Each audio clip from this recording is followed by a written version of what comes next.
જગ ઝીણી આ ધરતી, ધરતીનો મારો નાથ કાળિયો ઠાકર, ત્રણ લોકનો એ સ્વામી જેના કદી ના ઝૂકે શીશ, એ ઠાકરને જેની સામે શીશ ઝુકાવવા પડે એવી મારી આ ગાય માવડી।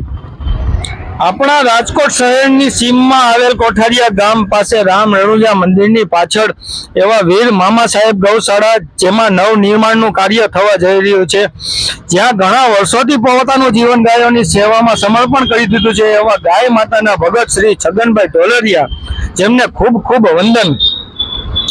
આપણી સંસ્કૃતિમાં એમ કહેવાય છે કે મકર સંક્રાંતિમાં આવેલ દાન ક્યારે નિષ્ફળ ન જાય, તો આપણે પણ ફૂલ નહીં તો ફૂલની બાંધડી આપીને ગૌશાળાના નવનિર્માણના સહભાગી બનીને જીવન ધન્ય બનાવીએ। 14 તારીખને મંગળવારે ગૌશાળા અથવા સેવાકીય મંડપોએ દાન સ્વીકારવામાં આવશે, જેની ડિટેલ આપણી સ્ક્રીન પર લખેલ છે। આ રીલને વધુમાં વધુ શેર કરીને પુણ્યના સહભાગી